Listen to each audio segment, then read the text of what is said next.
juróom-ñaari simili jot na ba toftal juróom-ñaari waxtu jot na ba toftal fanweeri simili mbokk yi salaamaaleykum dal leen ak jàmm ci le jotaayu xibaar li ci gën a fës te ñu na mu ko jukki dina bokk ci mbas mi ak tolluwaayam ci mim réew jàpp leen ne gudet la bi mbas mi gane see réew mi ba tey ñu am ci lu tollook fukk ak ñett ci ay doomi aadama yoo xamante ni daal nañ ci génn àddina ginnaaw bi nag ñetti téeméer ak ñaar fukk ak juróom-ñetti cas positif la ñu am mu mel ne nag limuk doomi aadama yi nga xam ne ñoom ñooy amee jàngoroy coronavirus mi ngi gën di bari ba tax itam professeur Daouda Ndiaye mi ngi dànkaafu askan wi rawatina ñi nga xam ne ñoom ñoo ŋànk réew mi nag ñu gën a baral xeex bi ngir rek jàngoroy coronavirus daal di ñuy abal ci réew mi ginnaaw itam dogal wi nga xam ne gouvernement bu Sénégal jël na ko ngir rek dakkal lawteefu virus bi ba tax itam ñu bëgg a dakkal marché ak lu mooy nag ña nekk ca marché bu samedi nag gis ngeen leen noonu met ba futtu la ñu def ndax itam seen ay activité lépp tagatémbe jàpp nañ ne nag nguur gi dafa war a dikkaat ci li nga xam ne rek moom moo di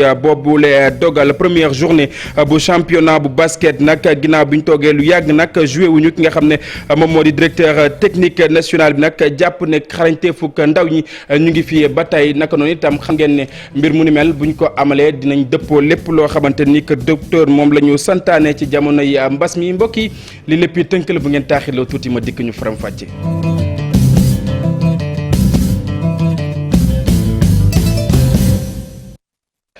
salaamaaleykum mbokk yi ñu nuyuwaat leen ci gën gi nuyu rafetlu ànd bi ak télévision Futur Média xibaar yi ñu doore ko nañu ko junjee woon gulet bi mbas mi nekkee ci réew mi ba tey lu tollook fukk ak ñett ci ay doomi aadama daal di ci ñàkk seen bakken ñetti téeméer ak ñaar fukk ak juróom-ñetti cas positif la ñu am ci ñaari junni ak juróomi téeméer ak juróom fukk ak juróomi test yi nga xam ne def nañu ko ñu teewlu docteur Mamadou Ndiaye mi yoroon kàddu bés bi ca ministère de la santé. ñaari junni ak juróomi téeméer ak juróom fukk ak juróomi test yi ñu def ñetti téeméer ak ñaar fukk ak juróom-ñett ñoo ci positif yooyu am nañ ci téeméer ak ñaar fukki cas contact mooy ñi jot ci mbas mi fekk dañoo jaxasoo woon ak ñi yore doomu jàngoro ji amuñ ci benn cas bu jógee bitim réew mooy maanaam importé waaye am nañ ci ñaar téeméer ak juróom-ñett ñi nga xam ne ay cas communautaire lañu mooy ñi jot ci mbas mi fekk xamuñu fu ñu ko jëlee wala ki leen ko wàll téeméer ak fukk ak ñaari malade ci ñu entré woon wér nañu bés ni ki tey dinañu génn bu ci yàlla àndee fanweer ak ñaari malade ñoo nekk réanimation fukk ak ñett ñoo génn àdduna bésu démb ajjuma juróom-ñetti fan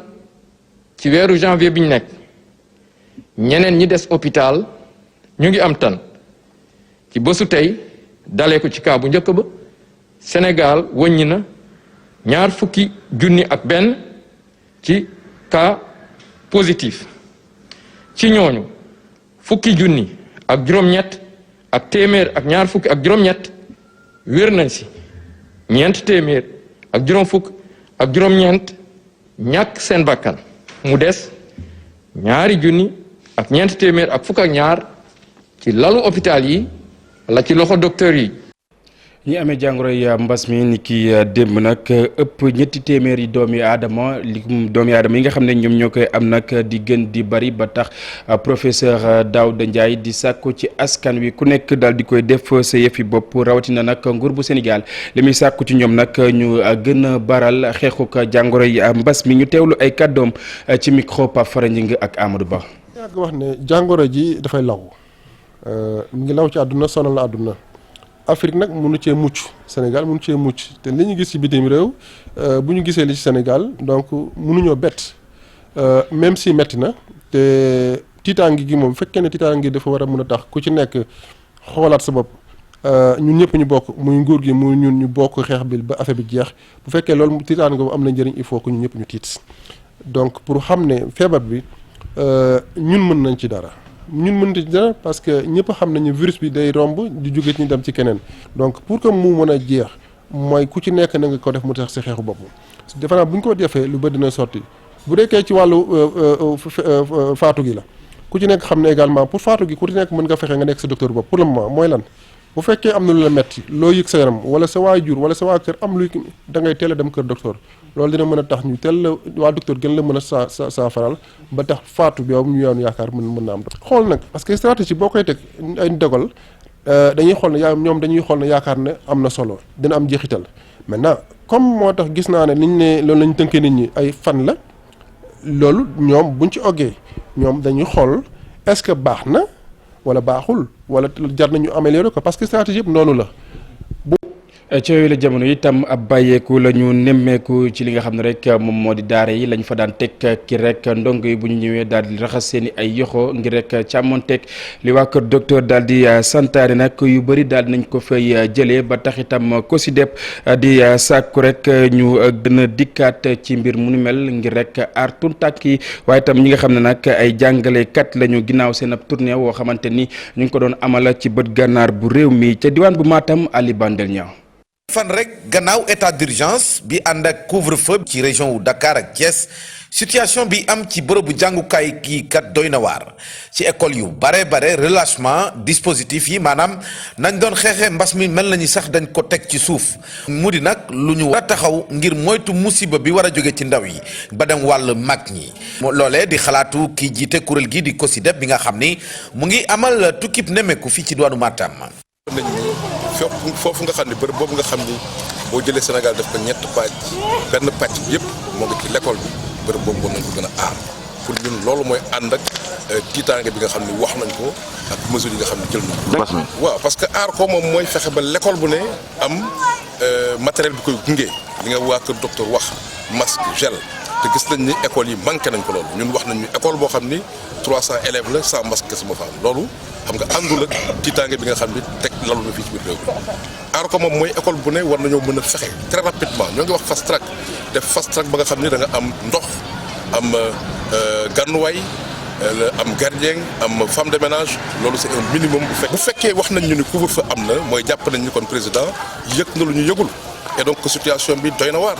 bu doyee waar nag dafa war a feeñ dafa war a jëmm ci biir ni ñu gunge fi nga xam ni fa la xale yi ëpp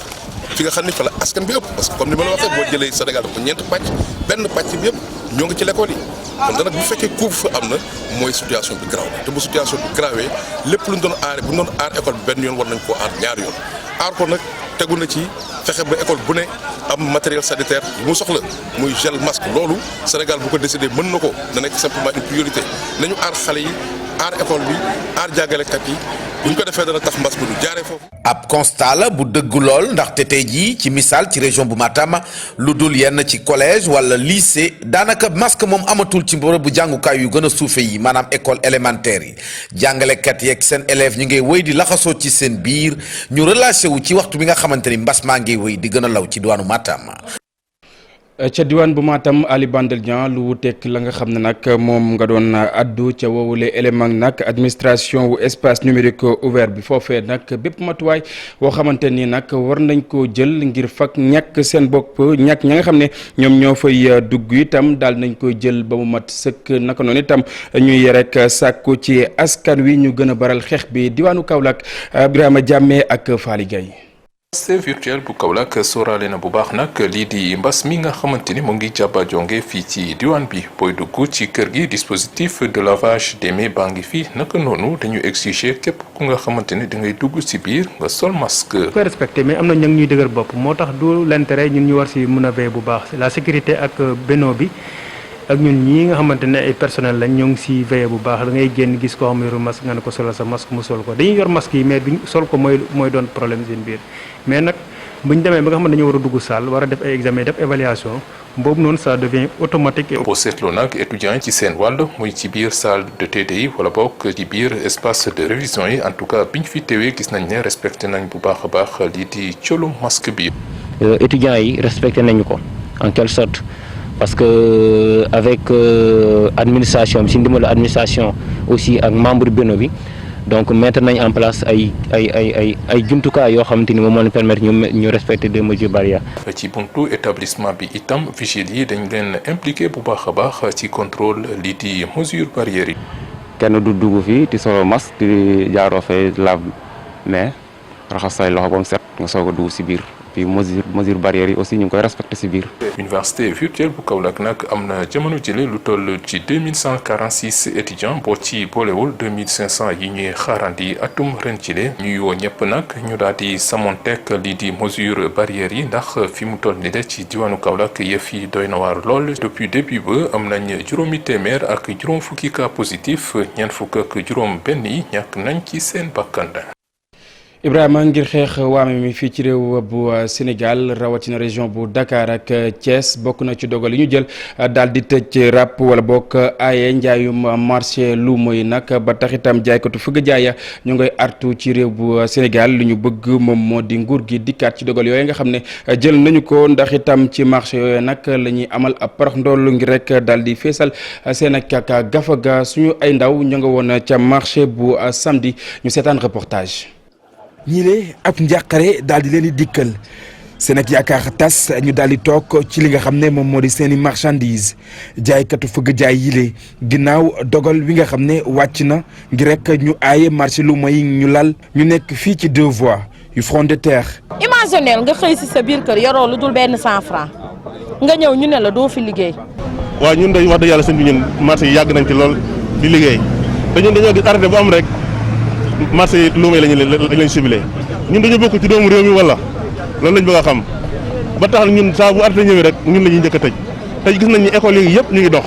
kaar yi lañ doon wax lépp mi amu ci mi ngi dox kon lii xam nga nekk na loo xam si ni wax di yàlla lu ñu nekk la lool. ñu dimbali ñun lii lañ yaakaar ñoo ngi soo ba léegi ñoo ngi toog di wëreelu sonn nañ xamuñu fenn fu ñu xamuñu fu ñu jëm te kenn ku ne boo demee sa kër am lu la war metti na nañu jàppale sonn nañ jàq nañ tàyyi nañ nañu dimbale te yàlla tax ñun liggéey lañ xam fii lañ xam. tekkaaral gile du loo xamante ni rek moom la ñuy faral di nemmeeku ci marché luuma yi police boobaak léegi mi ngi fi di sayt ngir rek jaaykat yi le dëppook dogal bi.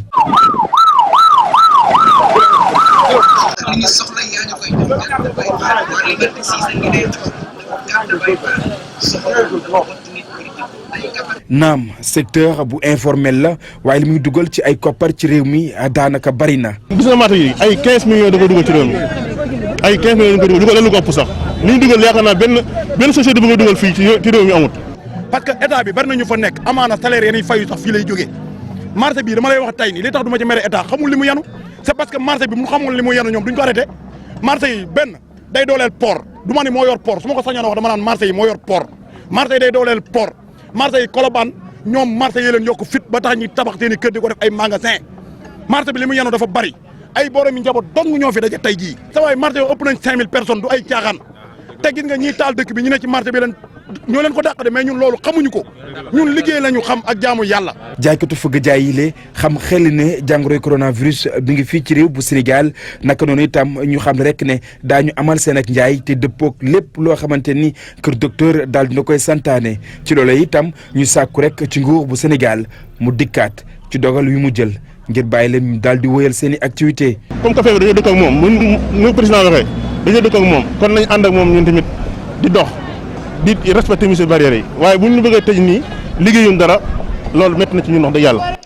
ñu wax ci leneen lu wuteeg jàngoroy coronavirus ci réew bu Sénégal Ngadiaga nag rawatina village bi ñuy woowee jëlal pël foofee nag mandu gaz gi la nga xam ne nag da di rek ay tàkk-tàkk ñu nga wéy di fa am ba tey lu tollook 20 fan a ngi nii nag ñu daal di jëlee ñenn ci ñoo xamante ni seen xam-xam màcc na jëmale ca woowule wàll ngir rek ñu indi ay saafara ci mbir mu ni mel ña nga xam ne itam ñoom ñoo dëkkee ca woowule village di sàkku ci coalition jot na ngir rek ñu dikk ak ñoom ci ndimbal ñu teewlu reportage bu Cheikh Anta Diop ak Seylatir. fii ci Jëlëg Pël soriwuñu loon teenu gaz bii di tàkk oto sapeur pompier yi ñi ngi taxaw duy ndox matériel bu ñu jëlee ba États-Unis lépp ñu teg ko ingénieurs yeeg expert ñi ngi ci waar wi lu toll ci 20 fan a ngi nii de teenu gaz bi mi ngi tàkk di wëlwëli. c'est vrai que Ngadiaga ak Jëlëg Pël ñoo dend mais nag ñun dañu ñëw Jëlëg Pël surtout ñoo gën a sonn ci mbir mi. fagaru balaa ngay lakkale waroo bàyyi ba nit ñi dee. nga doon ne pourtant ñi ngi doon jéem wala dara déedéet boo xoolee tàkk-tàkk bi fi mu am suñu ginnaaw ak dëkk bi amul dara lu dox seen diggante yàlla rek moo ñuy sàng sutura ba lii am ñoo ngi gis sapeur pompier yi ak ñi nga xamante ne nii dañuy ñëw pour assister dëkk bi sax mënuñoo am accès ñi ngi toog di xool di jéem mais mënuñoo am accès loolu nag dafa laajoon ay investissement yu am solo yi nga xam ne ñi fi ñëw entreprise bi fi ñëw di exploiter gaz bi ñoom ñoo ko waroon def ba lii bu amee kenn du wax problème mu sécurité population yi mais lii koo gis jarul sax ngay nekk technicien da ngay xam ne population yi nekkuñu en sécurité. mi ngi sàkku nag ci nguur gi mu taxaw bu baax askan wi yeewoo fii ci Jëlëg Pëlëg Ngajaga ba entreprise yi nga xamante ne ñoom ñoo nekk fii di fi génn gaz lépp lu leen warloog askan wi ñu def ko. comme ci seen suuf la gaz bi nekk ñoom ñu jege ko mu jël seen i tool jël seen i kër dañ ñoo waroon a fexe ba jàppale leen tey ñoom ñu nekk dans un périmètre de sécurité bu leer ba pare am ay conditions de vie yu baax. jamono yi askan wi nag tiit nañu lool ba ku ci nekk nag yaa ngi toog sa kër jàkkaarloog safara si di xaar ñu mën koo fay. luy fay safara Cheikh Anta Diop luy walangaan ca village yu Mbantu Lerabe ak itam Ngawle foofee nag ndox maa ngay walangaan bu baax a baax ci njàppandalu nguur bu Sénégal li mu fecc ci ay koppar ngir daal di amal lu ni mel toll na ci fanweeri million ci suñu ay koppar yeneen i village yoo xamante ni ñu nga nekk ca wegg nag di sàkku lu ni mel ñu daal di ko fay def nag ngir nag soxna yi nga xam ne dañuy dox ay kilomètres ngir rek daal di am ndox ñu mën koo dakkal Ousseynou Diop ak Habib Seck ci reportage. ay dëkk yu bare nekk ci région bu Saint-Louis département bu Podor di Mbantu Lerabe Ngawle ñoom nag ay jafe-jafe lañ daan am ci wàllu ndox daan def ay kilomètres yu bare ngir mën ko am wala boog wëgg seeni ay jur léegi nag loolee mën a dakk ndaxte ñetti forage lañ leen taxawal toll ci fanweer ci ay millions. ñuy ñaan nag mooy ñu amal ay extension ngir yeneen i dëkk yi nga xamante ñuy nekk ci gox yi de di am jafe-jafe ñu mën leen jàppale. yëpp ñu am benn réseau bi nga xam ni dina dem ba 1 kilomètre wala 1 kilomètre 500 pour jur yi ak jigéen yi ak xale yi ñu bëgg def agriculture ak maraîchage yi mun utiliser ndox ñi yeneen dëkk yi aussi ñu jege yi nga xam ni ñoom ñu amul ndox mun am utilisation ndox yi am foofu ay borne fontaine am foofu ay robinet. ci kàddu ki yore wàllu hydraulique ci diwaanu Ndar Géej saytu bi mën na yomb waaye nag askan wi ñoo ci war a gën a dugal seeni loxo ngir beneen jafe-jafe mën a am. ñun défi boobu laa leen lancé ñun ñëpp défi boobu laa leen lancé mooy gestion ouvrage bi su taxawee du baax ci ñun du baax seen yan tamit si yan. ñetti forage yi leen nag ay doomu turc ànd ak état bu Sénégal ñoo ko taxawal ñoom nag li leen di ñaan mooy askan wi nekk ci gox yu ni mel ñu gën a dugal seen i loxo ci wàllu saytu bi. yéen waa Lerabe yéen waa dëkk bi waa tund bi mooy lii ko la ko may waaye sas na la daf la ko may waaye sas na la sas bi mu la sas nag mooy nga njëriñoo ko ndax ñu mën koo njëriñoo faw ñu sàmm ko saytu ko. forage yu ni mel nag dina jàppale askan wi nga xamante ni ñoo nekk ci Podor fii lañ daan nemmeeku mooy ay jafe-jafe yu mag lañ daan am ngir mën a am ndox moo xamante ni moom la ñu naane wala boog ñu wëgg seen ay cur ay doomu Turquie yu bokk ci association bi ñu duppee Turquie Diyanet Vakfi ak réewum Sénégal ñoo dugal seen loxo seeni poos ngir mën leen a jàppale. bëri na ci askan wi ci ñoo xamante ni nag ñu ngi doon amal mbëkk mi wutali réew bu tugal bu ñu ñibbisee nag dañuy faral di am ay jafe-jafe ci wàllu xel maanaam bu ñu leen uññee ba tax itam ñenn ci askan wi ñoo xamante ni taxaw nañ temb ngir daal di xeex mbëkk mi daal di leen di gunge ngir rek seenam xel gën a màcc naka noonu itam amaloon nañ ab ndaje ca diwaan bu Kolda Abdoulaye Diallo. doon diwaan fu wàllu tukki jël gaal am solo lool te mu am ñu bari ñu seeni yoon antuwul te ñu dellu ca seeni gox ci ñooñu ñenn ñi amee ay jafe-jafe ci wàllu xel ngir jàppale askan wi ni mel loolu tax a jóg waa COPI. aussi di xool acteurs yi nga xam ne ñooy aar nit ñi naka lañ leen di mën a tàggate ba ñu mun di gis ay migrants de retour yi nga xam ne dañu ñibbisi ak seen xel taxul ko dañu bàyyi seen xel ci ginnaaw naka lañ koy def ba ñu mun ko jotaat pour dellu ci seen liggéey. dañ leen di gunge ngir dalal seeni xel. d'abord ci jël nit koo xam ne xam-xam dafa màcc pour déglu nit un psychologue pour mun a wax lan mu nekk ci biiram d'abord pour mu mun ko génne mais aussi su jaree tamit ñu yóbbu ko hôpital danañ ko def fay ordonnance am yi ak jox ko toppatoo bi war yépp ba nga xam ne moom daal dina jotaat xelam. xam nga wàllum xel dafa am ay niveau bu njëkk bi mooy niveau psychologue bi nga xam ne kooku war nañ ko faj te soxlawul garab mais ñu sax niveau boobu moo ñu gën a intéressé c'est-à-dire wax ak ki feebar mbala ki nga xam ne xelam toogul wax ak moom ba xelam dellusi moo ñu gënal mais beneen niveau bi nag mooy niveau bi nga xam ne mooy psychiatrie bi foofu il faut que mu jël ay garab. fii ci diwaanu bu Kolda yi nga xamante ne ñu bari dañuy jël gaal yi jël dugg ci gaal yi dem migration clandestine donc am na ci ñoo xamante ne dañuy am désespoir ñibbisi. fekkee c'est lu ñu bëggoon antuwul donc ndaw yooyu noonu soxla nañu ñu jàppale leen ci réinsertion socio-économique soxla nañu ñu jàppale leen ci soutien psychosocial maanaam ñu jàppale leen ngir désespoir bu ñu am ñu bañ a xaddi. loolu waral wàllu xeex tukki jël gaal am solo lool ci jamono ji ñu toll nii. lu toll ci ñetti téeméer ci ay doomu réew bu Sénégal yoo xamante ni nag ay way takk der lañ taxawal réew ma ca diwaan bu Bangui foofee nag ñu ngay woyal liggéey ba tax itam lieutenant colonel Abdou Aziz Fall chef bu bureau des médias bu force militaire nag mu ngi ñuy wax ana nan la seen liggéey di doxee ginnaaw bi tam Dissa Pereira mi nga xam ne moom moo fa teewaloon télévision Futur Média ñu teewlu. du Sénégal kese am na dëkk yu bëri yu fi yónnee seen i nit ba fi ne nii am na lu toll ci lu ëpp fukk ak ñeenti junni nit yu sol ay soldats la ñu ngi fi di liggéey ci loolu ci wàllu boobu Sénégal am na fi lu toll ci lu xaw a jege ñetti téeméer ay ndawam yu fi nekk ay policiers ay gendarmes ak ay militaires yu fi nekk di liggéey ci dëkk bi ngir jàmm mën fee dellu si léegi fii ci dëkk bi am na téeméer ak ñeent fukki policiers yu nekk fii ci Bangui ci capitale bi am na yeneen téeméer ak ñeent fukk yoo xam ne ñoom ñu ngi ci benn dëkk bu ñuy wax Berberati mu ngi nekk ci ñetti téeméeri kilomètres la toll ak Bangui bi ñu nekk nii foofu gendarme ñoo fa nekk fii ci biir dëkk bi tamit am na ay ñoo xam ne ay militaires lañu wala ay policiers wala ay gendarmes yoo xam ne dañuy liggéey ci kuréel yi nga xam ne ñoom ñooy fexe daal bay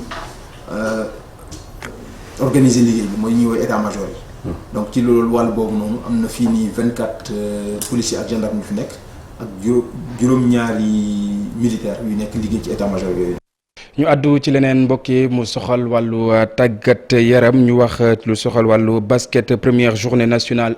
1 masculin mu mel ni nag AS bopp daal di labli Saint-Louis basket club nag seen poñ yi nga xam ne rek daal di leen di wutale toll na ci ñeenti poñ boobule match nag ñu ngi ko amal ci huis clos maanaam nag supporters yi mu ne su ko seetaan ndax itam bëgg rek càmmonteeg li waa kër docteur daal di santaane ma nga amee woon ci stadium Marius Ndiaye Cheikh Sadbou Diarra ak Amadou Ba ñoom ñoo ñu fa demaloon. ASC bopp def na mbetteel ci ubbite national 1 bu góor ñi waa bopp yi dañoo dóor ci stadium Marius Ndiaye Saint-Louis basket club 72 ci 68. li amoon solo mooy ndam rek lañ jënd wut quel que soit score bi ñun bu dee 2 points la sax baax na dañ gañe rek. waa ndar yi ñoom jàpp ni dañoo yéex a yeewu ci biir jongante bi. ñu ñëwoon Dakar nag pour gagner mais yàlla mi dara tëwul ñu am défaite ñu si sant yàlla. mais bu ñu dellee Saint-Louis incha allah daanu liggéeyaat pour defe di yem fi incha allah bu soobee yàlla donc daañu liggéey si côté défense surtout parce que tey jii défense bi moom sonal nañu lool parce que jot nañu beaucoup de deuxième tir yoo xam ne encaissé nañ ko ak rebond yi ñu perte ak tir 3 points yoo xam ni waruñu ko woon jël ñu jël ko ñaari carton yu njëkk yi baaxul mais dernier carton bi dem nañu dellu si mais lu ñu ray woon dafa bare. jongante bi ñu ngi ko amal ci ñàkk teewaayu supporters yi. ñu gis ni moo gën neen. boo gisee ci àdduna bi yëpp partout ñëpp ni lañ joué huis clos lañ joué mais ñun dañu jéem a xool nan la ñuy fexe ba suñu mbokk yi nekk ci biti kontaan. bopp ak Saint-Louis basket club ñoo daje itam ci ubbite national 1 bu jigéen ñi foofu waa Ndar yi ñoo am ndam bu rëy 72 ci 37 loolu di firndeel ni. ASC bopp def na mbetteel ci ubbite national. jërëjëf Cheikh Sadbou Diarra match boobee nag ni ñu ko amalee ci ñàkku teewaayu supporters yi nag ku moywul mën naa wàññi bu baax a baax xadruk ñi nga xam ne ñoom ñoo di joueurs yi du sumay kàddu ki ko xam ne di directeur technique national bi nag ginnaaw première journée bu championnat bu basket nag nga xam ne dooraat nañu ko ginnaaw bu toog lu yàgg nga xam ne rek amal lu ñu ko Pape Fara ñi nga ak Amadou Ba. fukki weer gannaaw ba ñu toogee coronavirus waral ko basketteurs yi nag laalaat nañu li nga xam ne moom moo nekk parquet bi ci jigéen ñi comme ci góor ñi ñoom nag gannaaw toog bi yàgg na lool rythme bi nekk na rythme boo xam ne bu xaw a baax la. premier match bi ñu gis moom ak score bi ñu gis ni plus de 72 points c'est lu baax la vraiment on a vu un match très offensif entre Saint-Louis garçon ak ASC Bopp maintenant au fil des matchs on va dinañ mën a évaluer xool li baax lu baaxul mais c'est vrai que 10 mois boo ko toogee moom. boo ñëwee foog nga yëg ko ci tànk bi foog nga yëg ko ci rythme cardiaque bi foog nga yëg ko ci cohésion bi. ñu sol masque daal di dandante fédéraux yi daal di teg en place nag organisation bu am solo bañ ñu wàllante lii di coronavirus ci milieu sport bi. jël nañ toutes les dispositions nécessaires d'abord pour jouer à huis clos ensuite respecter mesures barrières yi gis ngeen bala ngay dugg da ngay raxas say loxo ñu jël sa température nga sol masque obligatoirement respecter aussi distanciation yu nga xam ne ni ëpp na sax 1 mètre on a fait 2 mètres donc loolu moo tax ñu ngi jouer port masque obligatoire ci banc yi ci table yi donc vraiment respecter leen mesures yëpp. match yi à huis clos lay doon li nu mel nag mën naa am tamit tuuti conséquence ci performance basketteurs yi. waaw li gën a am solo mooy club yi mën a retrouver la compétition le public mën a gis basket mais huis clos yi moom c'est un peu difficile mais on n'a pas le choix. bu joué ci affaire yi huis clos. c'est certain que dina impacter bon mais on va voir un peu jusqu'à quel niveau. vraiment respecter leen mesures yëpp la salle da ngeen ko gisee amul nit donc war nañ mën a continuer dans ces conditions là. naam ñu bëri nekkuñ ci stade bi waaye basketteurs yi danoo yàkkamti woon daal di ñëw nag bondel li nga xam ne moo nekk bal bi joué waat lii di basket loolu nag mu nekk mbégte ñi nga xam ne ñoom ñoo bëgg lii di bal orange bi naka noonu fexe ba suñuy joueur ci locaux yi daal di am li nga xam ne moo nekk compétition. jërëjëf Pape Fara Djingue cant ak ngërëm ñana la mbokk yi foofee la ñuy jaar daal di buural wi la jotaayu xibaar dig daje ak rédaction bu télévision Futur Média Cheikh Tidiane Diaw dina fi teew ngir fitil leen xibaar yi ci kàllaamay tubaab lu mooy loolee tam ñu bàyyi leen ngeen wéyi ak suñu ay programme jaa ngeen jëf.